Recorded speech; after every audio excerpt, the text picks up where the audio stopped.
Some of my quilt patterns we are left with 1.5-inch strips.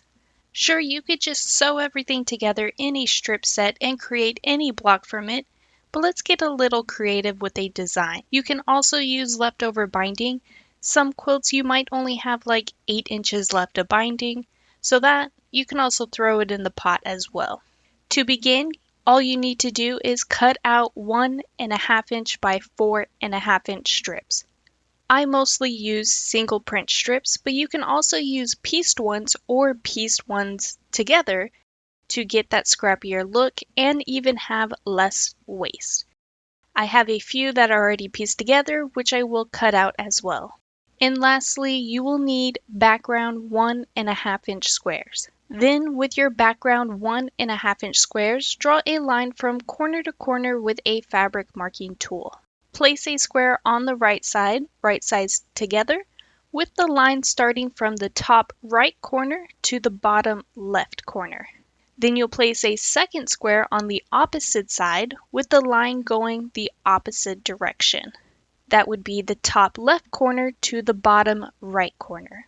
You'll then take it to your sewing machine and sew directly on that line that you drew. And next, with a pair of fabric scissors, cut a 1/4 inch away from that sew line and press open. You'll now have an elongated half hexie. So I'm going to repeat this until I have a bunch. Then with those half hexies, place them like so and create a modern butterfly look, and go ahead and sew them together.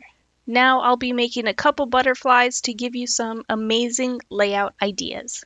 With your pieces, you can then lay them out side by side for an accordion border look, or you can also use it as an accordion row spacer or row strip set, but if you double it, then a small diamond will appear in the middle. Another option is you can add 1.5-inch by 4.5-inch background strips to space them apart.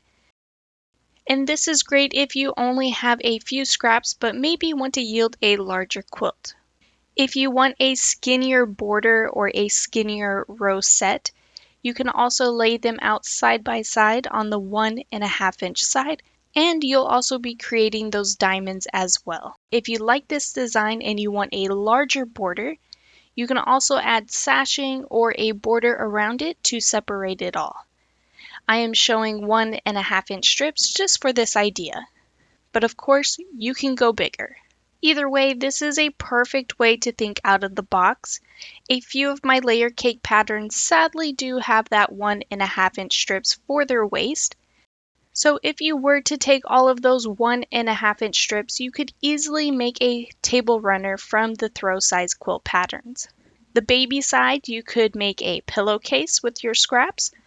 The twin could become a baby quilt, and the queen and king sizes could become a throw quilt if you add some sashing or borders to it. Now I do hope you have enjoyed today's tutorial. If you could please take a moment to hit that like and subscribe button, hit the notification bell so you can be notified for your next amazing quilt project.